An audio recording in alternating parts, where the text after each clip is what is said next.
Salutations, everybody. Welcome to the best MMA-related show on the planet, the John Campea Show, brought to you in part by our friends at Mint Mobile. I am, of course, your host, John Campea, and it is an awesome honor and privilege, as it is every day, to have you, our international friends, gather around to talk about our favorite things in the world, movies, movie news, TV, and streaming, not just giving you our opinions, but trying to give you some context and information so you can have your own well-informed opinions, whether they're the same or completely different from ours.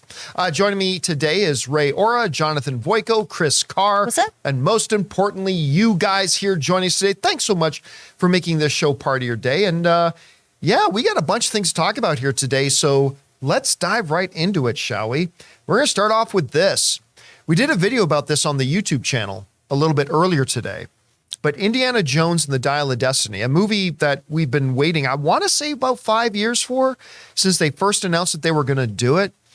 And then it went through some changes, at some point. I mean, it got delayed, then it got delayed again. Then Steven Spielberg left the project. Why am I freezing on the name of the director? For this one, James Mangold? James Mangold, thank you. James Mangold came on board, of course, director of Logan. I mean, I just love him. He's fantastic. I think I liked every single one of his movies. He's incredible. Oh, he's so good. And now it's finally played. It's played for an audience at the Cannes Film Festival. And the reactions are, well, mixed. About half the critics don't like it. A little under half of them do. As of when we recorded the video earlier today, it was at 47%, which means they're not saying the movie is a 47% movie. What they're saying is 47% of the critics who have seen it liked it, which means 53% of it had not. That number's actually dropped. As of this recording now, 2 more percent. So as of right now, 55% of the critics do not like the movie, 45% of the critics do. So it's still pretty close to down the middle, but it's leaning and it's trending towards the negative. Not what everybody wanted to see. I think everybody wanted the Indiana Jones movie to be great. And listen, like I said in the video earlier today, I haven't seen this movie yet. I may end up loving it. I hope I do. But, Chris, one of the things I said in the video we did earlier today was the fact that what we can tell from the mixed reaction is that this isn't going to be the movie that brings everybody together to go, yes, this is the send-off Indiana Jones wanted. Which is too bad. Again, I myself might end up loving it. I might myself end up hating it. I don't know yet, but it doesn't look like it's going to be that harmonious, everybody loved it, big send-off to this character, which is too bad because, we just came off of Guardians of the Galaxy 3, which most audiences loved and felt like this was a great send-off for the Guardians of the Galaxy. Great unifier. We all hate people who abuse animals. Yeah, I mean, yeah, right? We hate Nazis. We hate Nazis. Which should work for Indiana Jones, and we hate people who abuse animals. Fun fact, they hang out in the same circle of hell. That's just science. Really? Yeah. I didn't know that. That's very informative. It's good to have this little bits of information. So, yeah, are you surprised? I'll be honest with you. We saw about a 15-minute clip of it at CinemaCon. And while it didn't blow my mind, I thought, well, this feels very Indiana Jones. Yeah. And I walked away pretty happy with the 15 minutes we saw. But anyway, you're seeing these reactions now. I don't know. What are you thinking about it? What we saw at CinemaCon was classic indie. That bustling city with a car chase and everything happening. Phoebe Waller-Bridge giving quips, Harrison Ford firing them back. The John Williams music playing with it. Yeah, this seemed like a no-brainer of this is classic Indiana Jones doing what Indiana Jones does best. So it is a little disheartening to hear that the reviews have been so mixed on it. And what I keep seeing over and over again, too, is that this one is just a very complicated plot. Things get very convoluted with a lot of red herrings and things like that. I'm also hearing some things just about the nature of the use of CGI in the film. That, the digital de-aging of Harrison Ford is done quite well. However, other things look pretty fake. And some of that, too, I think, in this current landscape of film where we're using so much CGI and we have so many environments that have looked really realistic, we do have your most, normal, regular Joe going to the movies who still spots this CGI and goes, that looks fake. They're on the stage. They're not in a real place. And then you have, your discerning production person saying, oh yeah, these are the really good things. This looks really amazing. So I feel like everyone as a whole now looks at movies with a fine microscope, and we're a little more judgmental than we used to be. As long as I have a fun time at an Indiana Jones movie, I'm pretty happy.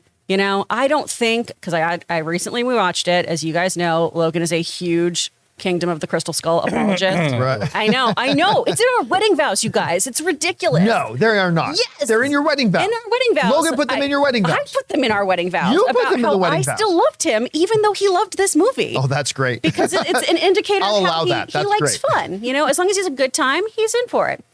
But we rewatched it with our friends recently, and it's not as bad as I had remembered it. It's still not great. The third act falls apart. So the only thing I'm really clinging to here is it's better than the last one. But man, it's a bummer that people don't really like this one either. I really wanted this to be a great swan song for Harrison. It seems like most of the issues are, and I kind of hold them, I take them with a grain of salt, because most of the issues are, well, I don't like when they de-age him and they go back because they're just trying to rehash old vibes and not doing something new. And I'm like, I don't, at his age and where the story is, I kind of feel like this is a swan song, and I'm okay with that. This is something new in a sense. I mean, they're so taken aback by the de-aging, and they feel like it's some kind of a cheat. Yeah. I haven't seen the movie, so I can't say for sure that's true or not, but I take those critiques with a grain of salt, because the other half, the positive, is this was a great adventure. It's so much fun. And it's like, well, that's what I'm looking for. It's pulp. Well, that's what's so confusing is now when we go see movies. Again, like even your average moviegoer is just, oh, well, this looked weird and this is odd and this is that. And then, you know, the thing that we always come back to is story and character. And I have to believe that there is a reason that Harrison Ford got a 5-minute standing ovation at Cannes, not just because he's Harrison Ford. Right. I don't know. I mean, look, nostalgia is like anything else, right? It can be a tool in the tool belt of the director. And like any tool, it can be used well and used badly. I will never critique something just because it has nostalgia. I'll never think something is good just because it has nostalgia. It's, do you use it well? Do you go in there and, because, you know, a great example of a movie that did it great was the Mario Brothers movie, right? They did that really well. Now, that film has its weaknesses. Mario Brothers has its weaknesses, but man, they knew how to touch on the nostalgia thing well. You know what didn't do nostalgia great? What? Was actually a movie that I love, Top Gun Maverick. Oh. They actually sometimes, like, they handled nostalgia badly. Like, I get it, they wanted, like, in one scene of Top Gun Maverick, you know, Rooster shows up, who's, of course, Goose's kid. And boy, did they direct that scene badly. Because I get it. We wanted to remember that great scene in the first Top Gun where, you know, Goose sits down at the piano, they play Great Balls of Fire. So what do? Well, audience doesn't understand subtlety. So we got to have Rooster show up in the same tacky Hawaiian shirt, wearing the same style sunglasses with the same style of mustache. And when he walks into the bar, that does not at all look like a bar that somebody would sit down and start playing a piano in. He's going to sit down and not only start playing piano like his dad, he's just so happened going to be playing the exact same song that his dad played. And I remember watching that going, I love this movie. I love Top Gun Maverick. I was all for it getting a Best Picture nomination, but it didn't do the nostalgia stuff well. It handled it poorly. I would say they did half the nostalgia, because they really brought me back to that trench run in Star Wars. Yes, beautiful nostalgia. So it's not the size of the nostalgia, it's how you use it. All they needed to do was use a little bit of the X-Wing jet propulsion sound, and when Tom Cruise is flying his fighter pilot. But so when I hear nostalgia is being used a lot in Indiana Jones, that is not a bad thing to me. It's not a good thing to me. It's just like, okay, so they're going to go for nostalgia. I just got to see if they do it well or not. Yeah. So we'll see. Guys, question is for you. You're hearing all this talk now. The reviews are coming out. They are not the reviews they were hoping for. They're not garbage. I mean, half the critics seem to like it, but that number is dropping. What do you guys think about that? Whatever you think, jump down to the comments and let us know. All right. With that down, let's go on to this about maybe movie franchises that have gone on a little bit too long. I went to go see Fast X last night. I was going to make Ray go see it, but because of the Laker game, which the Lakers lost, by the way. Aw. No, I like the Lakers. The Lakers lost. Because of the Laker game, I couldn't go to an earlier screening. I had to go to a 10 p.m. screening. So I know Ew. Ray would not be able to survive that. No. Especially a two and a half hour movie. So I put up my out of theater reaction last night. So let me say some of the things that I said in that reaction, but let me expand on them a little bit. One of the things that I started off my out of the theater reaction with for Fast X is, think of everything you can do wrong in a movie. Fast X does it. Oh, damn. Oh, yeah. It is one of the most blatant displays of incompetence in filmmaking I have ever seen. I don't understand the confusion because did you see the trailer that I watched? Look, It's a microcosm of mediocrity. I want to believe a man can drive down a dam. That trailer is a microcosm of mediocrity. That's not the biggest thing they did in the movie. Oh, no. But okay, so there's a huge but coming here in a second. Okay, but getting back to the original point, huge butts. the dialogue. I knew that was coming. The dialogue in this movie That wasn't me. is on par, and I do not mean this to be facetious. I do not mean this to be hyperbole. The dialogue in this film is on par with the great Vanilla Ice's Cool as Ice dialogue. So you loved it. Except the Vanilla Ice dialogue was so bad, it's awesome. This was just bad. No. Like horribly bad. Every time anybody other than Jason Momoa spoke, I wanted to gouge out my eyeballs and my ears. That's how I felt about Tokyo Drift. I mean, yeah, me too. But actually, no, I'll go. I think in many ways, Tokyo Drift is a superior movie to Fast X. Now, It's based in reality. the plot has so many massive holes in it. So many holes that I can't even talk about here because they would be considered big spoilers, which is why I was not planning on doing a Fast X open spoiler discussion. But just because I want to talk about how huge the plot holes in this movie are, we're going to do an open spoiler discussion on Sunday. So do come by and join me for that. But the plot holes are massive. It's like, oh, here's a twist at the end. And you're like, wait a minute. This, and this happened early in the movie. This twist makes absolutely zero logical sense. Hey, look, Vin's driving down a dam. I mean, whatever. On so many levels, this is one of the worst examples of filmmaking you can see. Now, with that being said, What are the good things Let's about hear it? it. there Let's are hear it. redeeming qualities about the film. First and foremost, I already mentioned it. Jason Momoa as the villain Dante, I think is my favorite villain the Fast and Furious franchise has ever had. Okay. I'm not necessarily he's the most menacing we've ever had. Like Jason Statham was a pretty great menace, as was Luke Evans. But this is my favorite villain. Every moment Jason Momoa's character was on screen, I was really entertained. I love the nature of the character. He's a little bit, what's the best way to put it? He's one part Drago, one part Joker. Is the best way I know how to define it. And I mean that all in the best way possible. Because it plays well. Like there's a scene in the trailer that looked a little bit weird, but watching in the movie in context and once I've seen him on screen for a bit, you know the scene in the trailer where it looks like they're at the car race and he's introducing himself and goes, I'm Dante, Oshante, right? Mm-hmm. And in the trailer, it's like, that's weird. But then once you see him for about 10 minutes in the movie and then they get to that scene and he does that, it's like, this is so Dante. It's so Dante.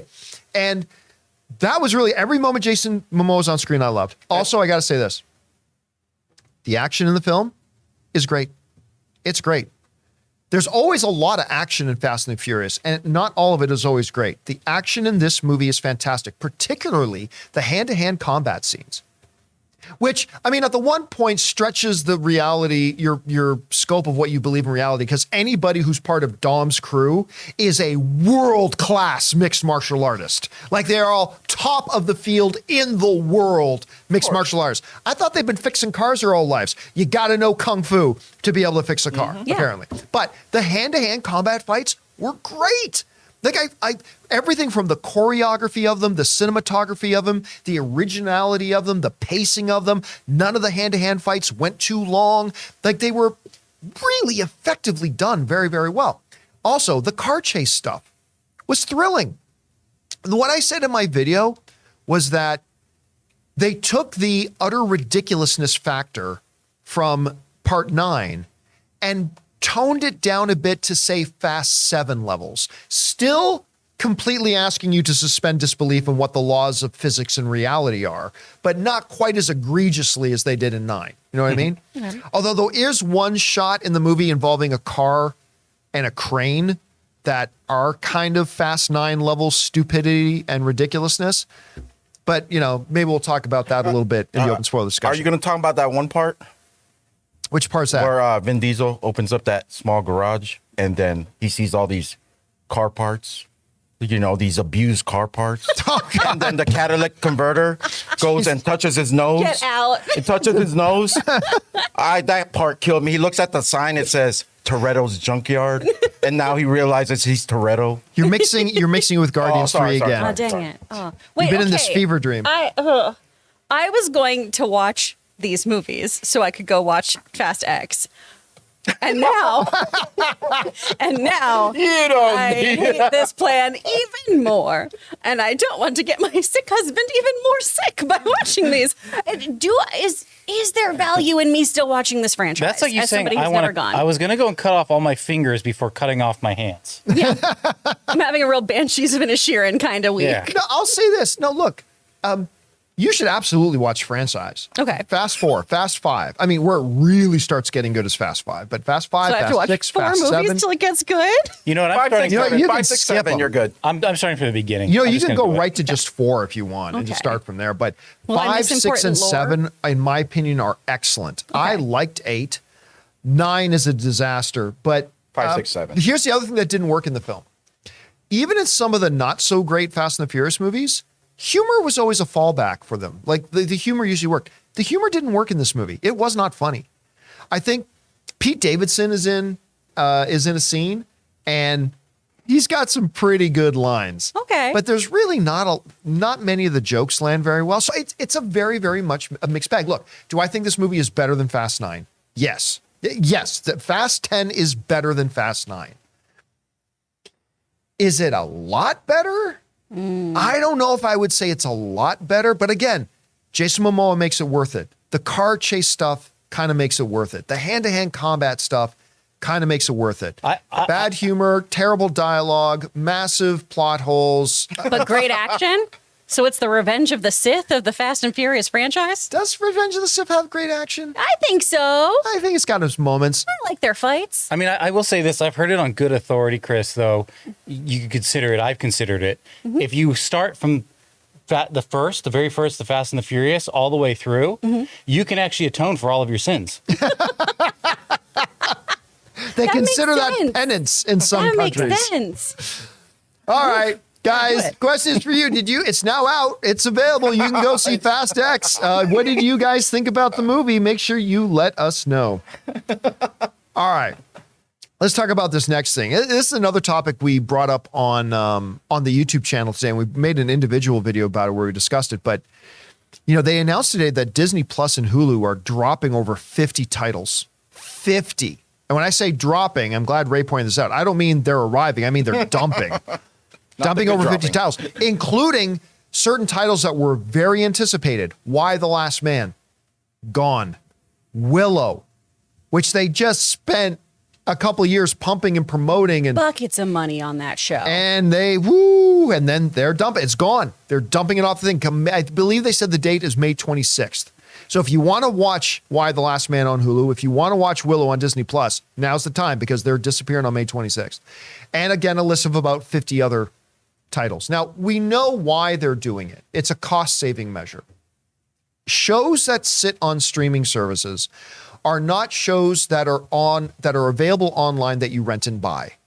They have different sorts of revenue share ideas. For sites like, say, I don't know, Vudu or Apple TV Plus. I don't even know if Vudu's still a thing or not. The Google Play Store, Apple TV Plus. You can go buy a movie, rent a movie. Apple doesn't pay the movie makers or the TV show makers any money if their show or movie is just sitting there. They only have to pay the producers of those movies and TV shows when somebody rents it and when somebody buys it. They get a cut of that.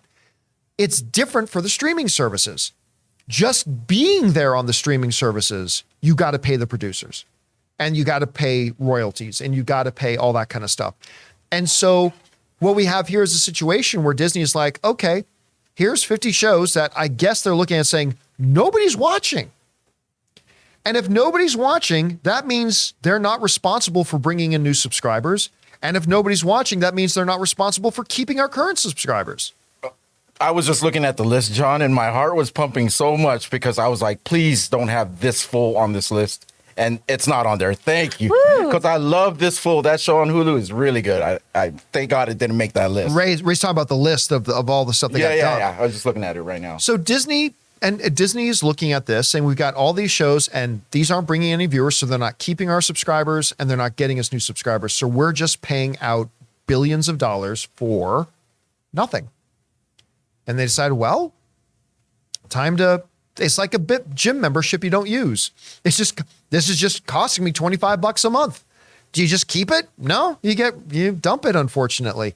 And they decided to dump it. And Chris, we kind of touched on this earlier, but it really is one of those situations where it sucks for everybody. Disney, in 2022 alone, Disney spent $30 billion on content. $30 billion on content. And now they just have to throw in the white flag on a lot of these things they paid for and say, well, we took a bath on this. This didn't do anything. For the artists involved, they get their dreams to come true. They get to make these shows that they wrote or envisioned or dreamed about. They get to come into act and be on a major platform like a Disney Plus. They get to take on and play iconic characters.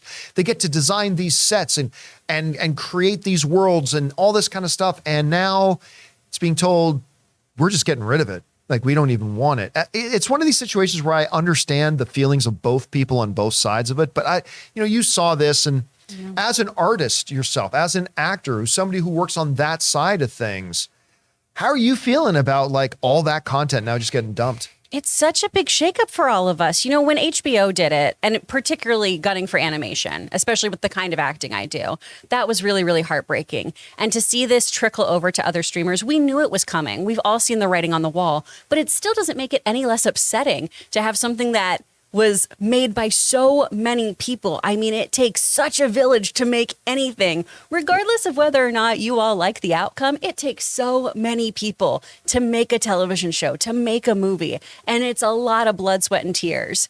And to have it just Kaiser Soze and no longer exist is really upsetting. I mean, I have been in so many anime that have no longer existed on streaming. And I'm so happy that I still have this little DVD that I can go back to and say, hey, there was this thing I was really proud of, and maybe it didn't get commercial success, but I'm really, really proud that I got to be in this, or this is the first thing I ever did, and I'm so happy I own this, so I can still go back and see how I've grown. And these streaming shows don't have that option when they're created specifically for the streamer, when you don't have that, hey, buy this episode option. Right? Buy this DVD pack, buy this special edition. It just no longer exists. And sure, it costs billions of dollars, apparently, to do these things. Again, I've mentioned this on the video we did. I want to see hard numbers from folks. Don't keep talking to me about how much money you need to save, how much the algorithm is actually playing things, how many things are actually being streamed. If you're not being transparent with your numbers, I don't really have much care for you talking to me about them. Right? Data is something that we all can talk about logically. Data you can't argue with. When you give me nebulous stuff, that's when I can argue with you, is, no, give me a number, write me a number, slide a piece of paper across a table like they do in the movies, let's go. So when they tell me that it costs them so much money, my brain just immediately goes to, yeah, because you have to pay us. And that's not negotiable. You have to pay your artists, especially when we make so little. So yeah, you're going to save money by no longer paying residuals, by no longer paying your writers, by no longer paying your actors, because when these things don't play, you don't have to give them that money anymore. And to be clear too, when you have all this non-scripted content start coming to these channels, which you will, because we're in that strike and you're going to get more of it, and it is cheaper ultimately. Don't get it twisted, you guys. Those are still people who are personalities and writers. They're just non-union, so they'll never get residuals. Even when I do buy those episodes. I've got a friend on Say Yes to the Dress. You bet your damn Skippy I bought her episode, and she's never going to see a dime. But I have that forever now. So there's a lot of different moving parts here, and I can completely understand from a business model why you wouldn't want to have things on there that maybe aren't getting the traffic you want. It just still doesn't sit right with me. But I mean, if it was, look, one of the things we can all trust in is that these corporations are greedy. Absolutely. Right? We can 100% all agree on that. And so it stands to me that if these things were making them money, they wouldn't pull them down because they're greedy. Yeah. And so I wish there was a third option. I wish Same. there was a third option for everybody. Anyway, guys, question is for you. Did you see that list that's out there about all the shows and movies that are being pulled down off Disney and Hulu? I mean, maybe many of them will still live on those purchase or rent sites that you can go get. So hopefully they're still going to be around in some form like that. I don't know. Whatever you guys think, jump down in the comments and let us know. All right. Let's do this last one here today, shall we? Before we move on and start taking your questions. John Wick. Pew, pew, pew. This is a franchise that, listen, there's no movie out there that everybody loves. There's not The Godfather, not Casino, not Citizen Kane, not Star Wars, not Lord of the Rings. There is no movie out there ever that everybody loves. That being said, I don't think I have personally, and I'm only speaking from my own experience, I don't think I've ever talked to anybody personally who said, yeah, I don't like those John Wick movies. I'm sure they exist, 100%. All films subjective. Absolutely they do. But I do not personally recall a time in my life that I ever came across a situation where somebody said, yeah, those John Wick movies, they're not for me. I don't really care for them all that much, to be honest with you. I don't think I've ever seen that. Now, that being said, the John Wick franchise is one that's been pretty much beloved and adored. And I still remember with John Wick 4 coming out, getting into this big online argument where somebody was screaming at me that I'm a moron because I didn't think John Wick 4 was going to be $1 billion film. And I was just like, I don't think you have to be particularly smart to know it's not going to be $1 billion film. I mean, all you have to do is look at the box office results of all the other ones. They're like, yeah, but everybody loves them. And I said, I agree, everybody loves them, but they don't do that much money. Well, John Wick Chapter 4 is now the record holder for the franchise, the most money the franchise has ever made, with $425 million, which beats what, Ray? Black Adam, baby. True. John Wick Chapter 4 beat out Black Adam and Shazam 2 and a bunch of other films. And so, I mean, it did great for it. And that means it's the highest grossing one. Now, the John Wick franchise may not be $1 billion franchise in the sense that it has no individual movie that made $1 billion, but something significant happened in the last 24 hours. Mm-hmm. John Wick Chapter 4 has now, over the past 24 hours, crossed the threshold, and now altogether, the franchise in total has crossed the $1 billion mark. Yeah. Congratulations to the John Wick franchise. Just for Daisy. Could not happen to a better, nicer guy than Keanu Reeves, good Truly. Canadian kid. And, of course, the franchise of John Wick, which, if this was the last one, notwithstanding Continental and Ballerina and those extended spin-offs that are coming. If this was indeed the last John Wick, it's really nice to see it get over that line and say it is, as a franchise, $1 billion franchise. And it didn't take 12 parts to do it. They were able to do it in just 4. No one went to space. And no one they did it without going into outer space. Amazing. Unbelievable. But it does raise an interesting question for me. Like, while I'm super thrilled for it crossing that $1 billion mark, it does kind of make you pause and go, well, a movie franchise that is so good and so many people seem to feel so positively about it, why have none of them made over 425? Like, why have all of them made in the whatever $1 billion marks, right? Why haven't they done even better? You know, the only thing I can think of is the people that actually don't like the John Wick franchise just haven't watched any of them. Like, Yeah. You know what I mean? Like, these movies, there's a lot of stuff that maybe people don't like. A lot of violence, a lot of killing, a lot of guns. Yeah. Blasters, and then just like, they're just not into that. This is not my genre. As much as I love John Wick, I don't watch these kinds of movies. Yeah, these kinds of movies. It took me a long time to watch The Raid. Like, people kept saying, hey, watch The Raid, watch The Raid. That was my first exposure to this gun fu, or what they call it. So other than this John Wick franchise, I'm not watching anything unless someone really says, you got to see this. Like Sisu? Sisu, yeah. Sisu, yeah. Which is done by the that same might be producers next as one. John Wick. But generally, I don't go to the theater myself and be like, oh, this is a movie I'm gonna watch no matter whether people are with me or not.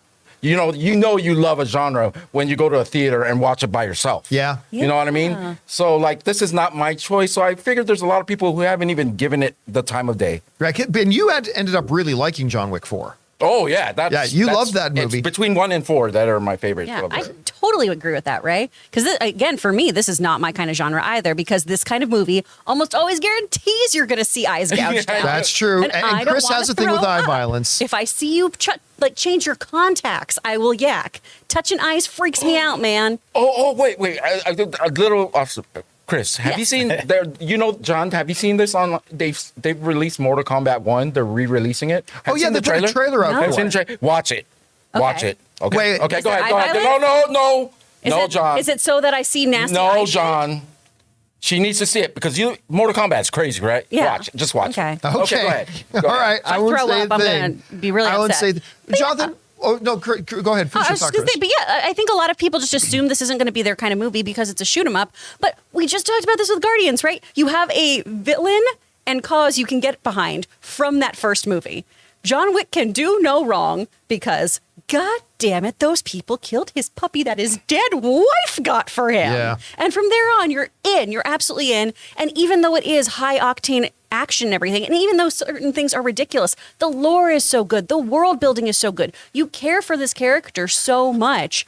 And everything else that happens in it too, you're just fully committed to it. I just got even if it's not angry your again. thing, Can you if it's imagine the not your guys that thing, killed the you're puppy? in. I just So, got yeah. angry again right now when you mentioned the Guardians thing, and I'm like, I'm so pissed right And now. that Ray is so scene where triggered. John Wick opens up that little cage and all those tiny John Wicks come forward and touch his nose.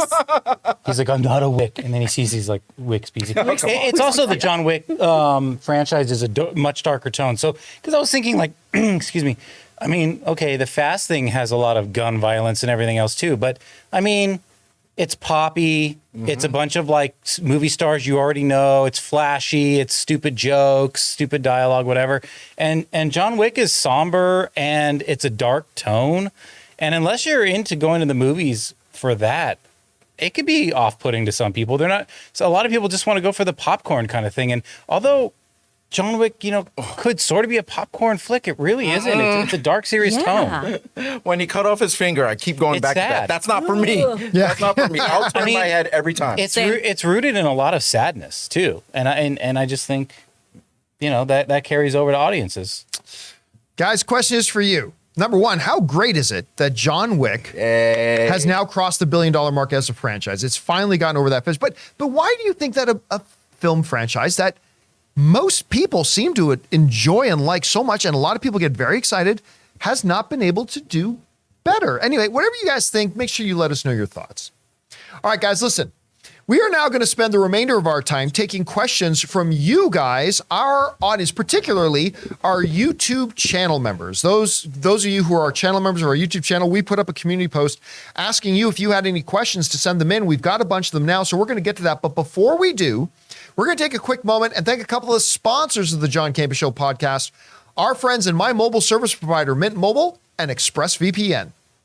Guys, we want to take a second to thank a sponsor of this video, ExpressVPN. Guys, it is 2023, and online privacy and security has never been more important. You see, every device, phones, computers, tablets, has a unique IP address, which is like an internet phone number and reveals personal information about you. It's super simple for somebody online who knows what they're doing to find your IP address if you've ever clicked on a sketchy link or opened an email from somebody you don't know. Your IP address could become exposed. Now that's where ExpressVPN has your back. ExpressVPN is an app that hides your real IP address and replaces it with a dummy one, keeping you safe and private. And you don't have to be some kind of techie to use a VPN. Guys, it is so easy to use. Just download the ExpressVPN app on your phone or computer, tap one button to turn it on, and you're protected. And if you like your streaming entertainment, here's the coolest part. They let you choose what country you want your IP address to look like it's coming from. This is incredibly useful because services like Netflix and Disney Plus give you different shows depending on what country you're in. So secure your family's online activity and unlock tons of new shows by visiting expressvpn.com/Campea. Use my link and you can get 3 extra months free. That's expressvpn.com/Campea. Go to expressvpn.com/Campea to learn more.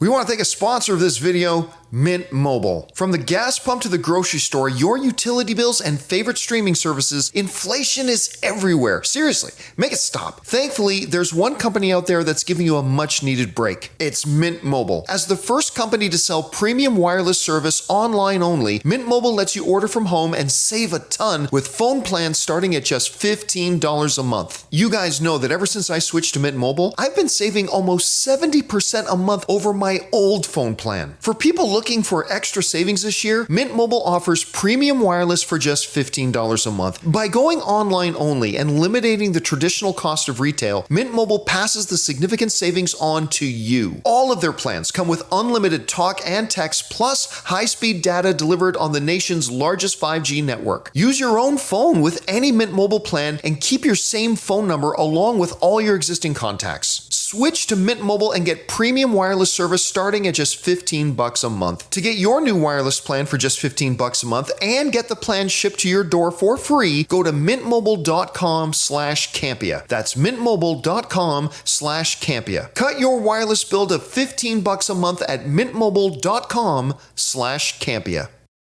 And thank you to our friends at Mint Mobile and, of course, ExpressVPN for sponsoring this episode of the John Campea Show podcast. Hey guys, remember, when you support and check out our sponsors, you're actually supporting us. So do us a favor. Look down in the description of this video. You'll find links and promo codes for our show's sponsors. And again, thank you to Mint Mobile and ExpressVPN. All right, with that down, guys, let's now go over and start taking questions from our channel members. Once again, you can become a channel member over on our YouTube channel. Just go and click on that channel member button and please become one. All right, Chris, what do we got? From CJ Rebirth. Hi, Chris. Hi, CJ. Welcome back. Just want to tell you how much I really enjoyed the Bill anime and how certain scenes made me smile because it reminded me of Beauty and the Beast. Oh, it is so wonderful. I love that anime so much. And thank you for the warm welcome back, CJ. I told the guys earlier, I'm much like Tinkerbell. Without applause, I will die. So thank you. From Cody Hunt. I just watched Fast 9 so I can see X tonight. Oh boy. And I didn't think it was a train wreck. Maybe my expectations were so low, I actually enjoyed it. It's dumb fun and feels like the franchise has always been like that. You know what? There is something to be said about that. I have seen movies. Well, it's gone both ways. I've seen movies that had all the hype in the world. And even though it was really good, I walk out feeling a little underwhelmed just because it didn't hit that huge high point I thought, even though it was probably still great. But we've had the opposite happen too, where I've gone in to watch movies that I've heard is so bad, like one of the worst things ever. So you're expecting the worst thing ever. And as long as it's not the absolute worst thing ever, you walk out going, well, that was better than I thought. For me, Fast 9 is the worst thing ever, but I love the fact that you walked out and still got something out of it, man. That's important. All right, what's next? Tainted Virtues. Hi, John and crew. Could you explain at what point is a film considered a hit? What aspects have to be factored in? Thanks. A hit is as subjective as the word pretty. Mm-hmm. It really will depend on the individual, right? A movie can make $100 million profit. And a lot of people would look at that and say, well, that's a hit. But then you get some people who may hate that movie or hate the people who make the movie, and they'll want to put a spin on and say, well, it should have made $300 million profit, so therefore it's a disappointment. It's really up to the... Listen, I'll just tell you what my definition is. If a movie makes profit, it's a hit. If you make a movie where you employed hundreds of people and they all got paid and they all got to work on this dream job and you got this vision made and then you put it out in theaters and not only did it make enough money to pay all those salaries and pay all those people who got involved and get that thing made, but on top of that, it even made money and profit for the producers so they walked away with more than the one didn't do. To me, it's a hit. And what's the opposite? A shit? Boom. And a hit. A flop, right? The same thing. There are people out there, like people who approach these films with an agenda, right? Like I guarantee you, there are a bunch of Neanderthals with an agenda against, not everybody who's going to dislike Little Mermaid. I may end up disliking Little Mermaid, but not everybody who will end up disliking Little Mermaid are necessarily troglodytes. But you already can see when people are going into wanting a movie to fail and have an agenda they want to fail. So there's a bunch of those people where, let's say The Little Mermaid makes $200 million profit. They will still spin it and say, well, it could have made $500 million profit, therefore it's a flop, right? And so the term hit, flop, success, failure, pretty, whatever. Everybody makes up their own definition of it. You know, when it comes to franchises I have no attachment to, I think mixed reviews are starting to become my favorite thing. It's because it makes me go to the movie and judge it for myself. That's the only, you know what I mean? Like, You literally go with no expectations at that point. And you just see if you like it yourself. Like, because sometimes when something's overly positive, sometimes something's overly negative, it kind of pulls you to whether you go watch it and see it. Those ones are like, hey, if I care about this movie enough, I'm going to go see it. And then my opinion is more important than anyone else's, right? So, all right, what's next? From Joel Secchi. Hey crew, the threat of SAG and DGA striking must put increased pressure on the studios. If all three groups strike, do the studios have a choice but to negotiate quickly? Obviously, you literally cannot produce any product without writers, actors, and directors. Thanks. It all depends, Joel, because there is a belief in certain circles that the studios want the strike. That they want the strike because they believe, whether they're right or totally miscalculating, they believe that the pressure that will be on the artists will be greater than the pressure they face themselves, and that they will be able to use the strike to bend the negotiations to their advantage. Which, let's be clear, I don't blame them for that. Everybody does that. When you enter into any kind of negotiations, you try to leverage your position as best you can to get the best deal that you can for you. We all do it. I get it. But nobody is going to walk away from this unscathed. They're going to, like, even if those whispers are right and that the studios actually want this strike to happen because they want to create an environment where they can force the unions to accept less than ideal arrangements. Even if that's true, they're going to take a hit. The studios are going to take a big hit. It's going to cost them a lot of money. Now, they are of the belief, and they may be right and they may be wrong, they are of the belief that whatever hit they take right now in allowing the strike to happen will be less of a hit than if they can get the terms they want in the negotiation long term. And I'm sure that's probably how the union is approaching it too. Like, the union strikes understanding we're going to take a hit. But we will strike because we believe that the hit we're going to take now pales in comparison to what we could get in benefit if we strike now and then negotiate from a position of strength. So, no, the answer is no. Unfortunately, I don't think that if SAG and the DGA strike, I don't think that puts any added pressure on the studios because I think in their own warped way, they want the strike to happen. I don't know, Chris, you're kind of more in the muck here because now we're not just talking about the WGA. We are now talking about you. We're talking about your union, the Screen Actors Guild. Do you think, first of all, what are your thoughts now? Because I'm sure the thought can change day to day because this is an ever-evolving situation. Where are you right now in your belief that SAG and the DGA will strike? And if so, do you think that will put added pressure on the studios to get a deal done? Do you think it'll put pressure on everybody involved to get a deal done? I don't know. How do you see this right now? I absolutely think we're going to strike because we're voting on strike authorization right now. Our board unanimously voted to offer that to all of us members. And so now all of us, any of you who are SAG members, I keep looking to the camera thinking this is still a thing. All of you who are SAG members, definitely go online. You don't have to wait to get your pin. You can go and get your pin sent to you so that you can vote immediately because these votes are due by Monday to authorize the strike. Now, what that means is if our negotiation terms are not met, then we have already authorized our union to go ahead and strike. Right. So your elected representatives, you are the strike authorization is strictly you as the body of actors are authorizing your leadership to call for a strike. Exactly. If they choose to do so. If they choose to do so. And since the alliance was so recalcitrant to negotiate with the WGA, because let's be clear, it wasn't even a negotiation. It was a no.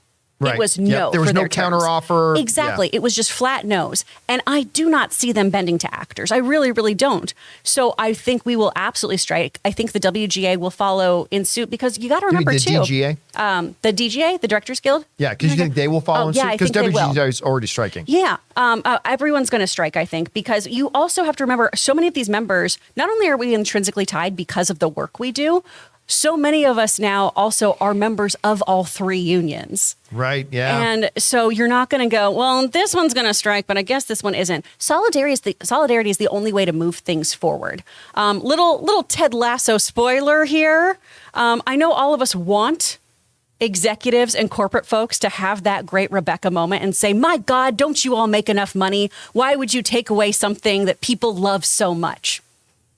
That's not how this works. Right. And that's the sad part of it, is that at the end of the day, it's money.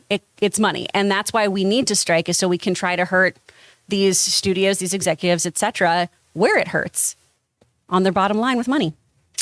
All right, what's next? From Christian Rodriguez. Positive vibes to you all, and hope you all have a great weekend. Oh, you too, Christian. Oh, thank you, Christian. Just wanted to Appreciate share that, some man. love. What a sweetie. From Wesley Olderstorff. Hey guys, Wes here from Australia. No question, just want to say I love the content and always enjoy listening to you guys. Bring on the filthy. Oh, thank you, Wesley. Appreciate that, man, very much. Oh, from Christian Rodriguez again. Do you think if Dune 2 does well, that Denis Villeneuve will become Warner Brother Discovery's new Christopher Nolan? He already is. Ooh. No, he is. He is the new. They know what they've got in Denis Villeneuve. They know what they have. And they know that he could arguably, James Mangold is one of the best directors in the world right now and all that kind of stuff. Steven Spielberg is the greatest of all time. But right now, I believe the director who is at the absolute height of their power and who is right now, like LeBron James is, you can make an argument, the greatest basketball player of all time. Obviously Michael Jordan's in that conversation, but just broke the scoring record, all that kind of stuff. But he's not the best player right now, right? There are other players out there who right now are better. And I think Denis Villeneuve is the man right now. I think he's the guy, and I think Warner Brothers knows it. After CinemaCon, sometimes of course I don't know him, but I prejudge him by his looks, and every set photo I see, he looks really hard and stern. After CinemaCon, I have a better image of him because he was funny there. He was really funny with Timothy when he did his presentation. Chalamet? Yeah, he was great with Timothy. He's a lot different than I thought he would be because he looks a little stern in those set photos, maybe because he's super concentrated on making a good movie. Oh, he's a very focused artist. But you know what? Here's the thing, too. Let's not forget, before AT&T sold Warner Brothers to David Zaslav and Discovery, Jason Kilar was the CEO of Warner Brothers, and Jason Kilar was the one who made that monumentally idiotic move that's right. to take all the Warner Brothers movies coming out that year and put them on day-and-date release on HBO Max. And Denis Villeneuve wrote a scathing article, op-ed for, I think it was Variety, just eviscerating Warner Brothers. So I'm sure nobody loved the change in ownership at Warner Brothers more than Denis Villeneuve did. But yeah, I think he is their guy now. All right, what's next? From Callum. Hey, crew, did you guys ever watch How I Met Your Mother? In my opinion, it's one of the funniest sitcoms of all time. Shame the ending sucked. I watched it. I've never seen it. Oh, wow. It was fun. And then, that last season was kind of dog shit. I was a huge fan of it, especially the time. It was like the early aughts and early to mid aughts. And my age at that time, it was really matched up with the characters. Mm-hmm. But yeah, I agree. The end, it was sort of like, well, then here's the mother. Well, then she, this happens, and it still ends the way you thought it was going to end the whole time. It was exactly. It fell apart. They stretched it out 2 seasons longer than it needed to be, but yeah, it was pretty great. Yeah. All right, what's next? From Klein Sonier. Hey, John and crew, how do we feel about Fast X? Peak cinema, am I right? Thanks, love y'all, and bring on the filthy. I mean, yes, if Marty Scorsese were to come into the room and he would say, this is cinema. Hey, listen, you know what? Actually, let's continue to evoke Martin Scorsese. Like what he said once before, it's an amusement park ride. Fast X is an amusement park ride. If you're going looking for a good story, this ain't it. If you're going looking for great dialogue, this ain't it. If you're going looking for great characters, this ain't it. So why am I going? If you're going to see some really great fights and some pretty dazzling car chases and a really charismatic, energetic, attractive, and when I say attractive, I mean our eyes are attracted to this character when they're on screen, the Jason Momoa character, then yeah, you could still go and have fun, I think. So it's going to be one of those. We live in the valley. We can just go outside and see almost all that shit. Exactly. Yeah, that's true. I don't even have a comeback for that because you're 100% right. All right, what's next? From Gannon. Hey, crew, is there any chance Universal doesn't move ahead with Fast 11 if Fast X doesn't meet box office expectations? It depends by how much. If Fast X makes under $600 million, and I am not saying it will, by the way, I'm just pulling out a hypothetical. If, hypothetically speaking, just for the sake of discussion, if we were to make under $600 million, I think they axe it. I don't think they make the next Fast and the Furious movie. Although there could be an argument to be made that, okay, this one lost some money, but you know what? Forget the third part of Fast X. That's off the table. But if we do Fast 11 or Fast X Part 2, whatever they're going to call it, Electric Boogaloo. and we let people know this is the final chapter. By the way, Ray, somebody mentioned this in the chat the other day, and I had to do some numbers. The Fast and Furious franchise has been running longer than LeBron James has been in the NBA. It's been 20 plus years since the first Fast and Furious came out, which is nuts. But if there might be a belief at Universal that, hey, if we say this is, come see the final chapter and blah, blah, that maybe they'll make more money. But yeah, I think if it goes over 600 million, even if that means they still lose a little bit of money, they're going to do the next one. If it makes under 600 million, that might be the line where they start to have conversations. So we'll see.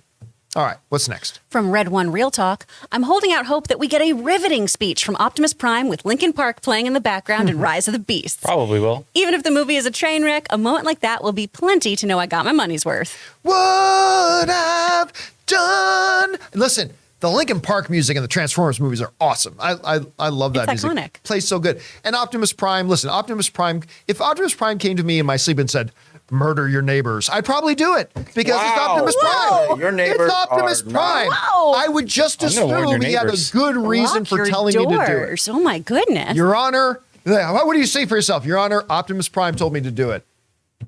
Probably get Case away with it. dismissed. I was going to say, what makes me sad is this sounds like a feasible, Yeah. like that could happen. A feasible Oh, no. defense. Yep.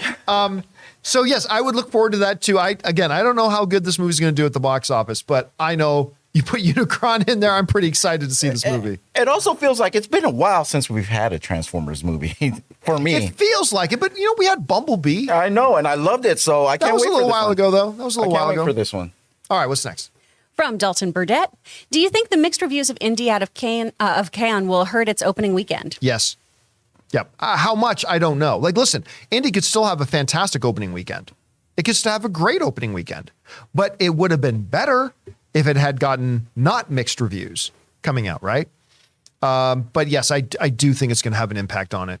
There's a lot of people out there who try to say, what critics say about movies has no. Yes, it does. Mm-hmm. And the studios know it. The studios have put a lot of money into studying this and to knowing that that is true. It absolutely does. Anybody who says that critics have no effect on what the box office does, they don't know what they're talking about. You say, well, critics didn't like this movie and it made a lot of money. Yeah, but the studios will tell you that their data and analytics tell them that if they had gotten great reviews, it would have made even more money. So yes, it does have an impact, and I do think this will affect its opening weekend. Which way and by how much? Not sure. All right, what's next? Shout out to King Tannic, whose birthday it is. Happy birthday, Israel. Happy birthday, King Tantic. From Brandon Salad. Hey, crew, have you checked out the trailer for the new Mortal Kombat 1 game? If so, what are your thoughts? Thanks, and bring on the fatality. Ray, you were just talking about, okay, so what's the deal with this Mortal Kombat? What is it? They're redoing The Mortal original Kombat, game? like the original Mortal Kombat 1, a whole new story. And Chris has to watch. Wait, there was a Is story? it going to be a bunch of eye stuff, though, Ray? Why are you looking away from me? John, I think Mortal Kombat 1 looks great. The fatalities are Fair. back. And I think everyone should watch it. I mean, it's a different I really like the way it looks. I mean, it's going to be crazy. This mofo I'm so brings me excited. a vanilla scone and I'm lulls me so into a excited. sense of security and then tries to get me to see eye violence. If you haven't seen it, watch it. Go watch it. All right, what's next? From Michael Gonzalez, are you surprised that the early box office projections has Flash at 115 million to 140 million domestic open? I have not seen those numbers. Ooh, If that is true and accurate, that is fantastic. That is absolutely fantastic. And if it is, it's all because of the word of mouth that's going out about it. Going back to that thing, people don't care what the critics say. Well, yeah, they do. Yeah, they do. Listen, the movie's fantastic. Andy Muschietti deserves every drop of success that they can possibly squeeze out of this. So again, I have not seen those numbers. I'll look that up and probably we'll talk about it tomorrow or Monday or something. But if it's true, that's absolutely fantastic. All right, what's next? From Arun Unda, what other movies do you think will make $1 billion this year other than Super Mario Brothers? My pick is Mission Impossible 7. Thanks and have a great day. It's hard to say right now because I had a couple that were on the board that now I'm not so sure. Like I thought Fast X would, but then, well, I saw it. And we saw that the opening weekend numbers are pretty soft. I mean, it could still get to $1 billion maybe, but that was a question. I thought Indiana Jones would be one that had a shot at getting to $1 billion, but we're hearing the mixed reviews and that's going to affect it. So I'm not so sure about that anymore. I don't think any Mission Impossible movies ever made $1 billion. Ray, you can check that for me. No, we talked. Did we cover that before? Yeah, I don't know that any Mission Impossible movies ever made $1 billion, but it's possible because I'll tell you what, Mission Impossible looks great. Yeah. It looks great. I do not believe Flash will hit $1 billion, but I do. I hope it does because again, Andy Muschietti deserves it. He absolutely deserves it. So we'll see. All right, what's next? From Augustine, have you seen the latest Ted Lasso episode? It got me in tears. Have not. I'm at least 2 episodes behind. Oh. But I have loved this season. I have really enjoyed this season. It's certain things. I don't think it's the best season they've done. There are certain aspects of the season that I wish they would improve upon. But overall, I'd be lying to you if I didn't tell you that I've loved watching Ted Lasso this season every minute. I'm going to need you to catch up because I really want to talk to you about the latest episode because I think you're going to really like it. Okay. The last 2, honestly, yeah, they've been so good. Well, the weekend is upon us. I will probably use some of that to do that. Sweet. All right, what's next? The Everything Entertainment Network. In the news, the William Dafoe has joined Beetlejuice 2. It was kind of hidden, but it's now officially shooting. First photos were also captured of Winona Ryder on set. Yeah, so in the midst of all the casting announcements, all that kind of stuff, one of the ones that kind of came in quietly was that Willem Dafoe was also joining the cast, which is great. I love Willem Dafoe. He's such a world-class actor. And listen, I'm not a big Beetlejuice guy. I never really have been. I mean, I like the original film, but I don't think of it super fondly all the time, but adding a character of the caliber of Willem Dafoe, yeah, that gets you a little bit more interested. Do we know if he's playing Catherine O'Hara's husband? If he's going to be replacing that actor, that problematic actor? Yeah. Oh, wasn't that same actor Ferris Bueller's? He's in Ferris Bueller. Yeah, he's the principal. Right. I don't know. That's a very good question. Fun fact: his son lives back to my backyard. Really? Yeah. Dafoe's? And he goes No, the actor from Ferris Bueller. the problematic actor. Yeah. Ooh. Yeah. Oh no. All right, let's do 3 more. Okay. From Kyle Fielder. Did you see the trailer for Shooting Stars, which is about how LeBron James made it onto his high school basketball team? I have not. I'll be honest with you. I haven't even heard of it. Yeah, me either. I've not heard of that. So, Same. but you know, I love LeBron James. I'll have to keep my eye open for it. Thanks for putting that on my radar. Right now with these playoffs. Yeah, he's a little bit busy. All right, what's next? From Nathan Barron. Hey, Campea crew, pick one. Mission Impossible franchise or John Wick franchise? John Wick franchise. Wick. franchise. Yeah, listen, I there are some of the Mission Impossible movies I love. I'm not the biggest fan of 1, 2, or 3. I liked 3. Didn't really like 1, didn't really like 2. I thought 3 was good. It wasn't really until Mission Impossible 4 that I loved, but I've loved every single John Wick film. So for me, it would be John Wick. Yeah, I can't really say now because I haven't seen any of the Mission Impossible, so it'd be unfair for me to even answer that. Yeah, I haven't seen them all. All right, last question. This one's from Kyle Fielder. Did you ever start watching Beef? It's such a good show. I didn't for a long time because it was one of those things that Ann and I we decided we were going to watch it together and we had to line up our schedules. Well, we haven't been able to do it because we have a couple of other shows. We do that with Ted Lasso. We do that with Succession. And it's hard for us to get our schedules lined up to watch TV together. So Ann finally got tired of waiting and she started watching Beef. Ooh. What you think? She's 3 episodes in. She loves it. Okay, because I didn't get it. When I first started. I remember I told you guys. Yeah, I you started did, it, yeah. And I didn't finish the first episode. It's because maybe I just wasn't getting it. I don't feel like you experience rage on that level, Ray. It's like that. My friends keep telling me that it's really great, but they need to take breaks from it because it's such an intense show. So no one I know is binging it. They started and I got 2 or 3 episodes in and then I went, you know what? I got to pump these brakes. Well, you know what Ann and I did yesterday? What? Something we've only ever done once before. We went to a Sonic. You know where you can actually Sonic America's Drive-In? where you pull up to the drive-in and you order your food and they bring it out to your car right there, right? They've got the best ice. We decided to do that during halftime. Is it like Halftime of the Lakers game yesterday. Yeah. And as we're sitting there waiting for the food, Ann was talking about Beef. She goes, well, now I want to watch Ali Wong. So in the Tesla, you've got the Netflix app. So we loaded up one of the Ali Wong comedy specials. Oh my God, that woman's funny. She's so funny. Oh, and she's dirty. Oh my God, but wow, she's funny. There's this great line too where I started laughing and Ann's like, you're laughing a little too hard at that. She goes, because there's this joke where Ali Wong's like, I won't give the whole setup of the joke, but going into it, she's like, because men will do what women want. Do you know why? Because we are so very good at making life so unpleasant. And I laughed, and it's like, you're laughing a little too hard at that. I'm like, no, totally for no reason. For no reason at all. No, none. I really hope just a horrible like abortion joke was happening right as your server skated on up to you. It was like, and here's your ocean water. No, that did not happen. Oh, It was man. more about oral sex with successful women was the joke run she was running. there we go. Oh my God, that was funny.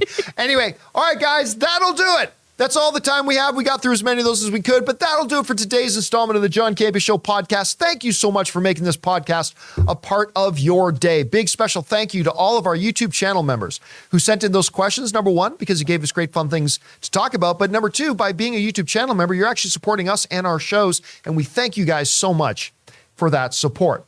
Hey guys, don't forget, go on over and check out the videos that we put up on our YouTube channel. If you're not subscribed to this podcast feed, what are you doing? Subscribe to it today so it'll be here every day for you. So for myself, John Campea, Ray Ora, Jonathan Voico, Chris Carr, that'll do it for us for now, guys. Thanks a lot for being here. And until next time, my friends, bye-bye.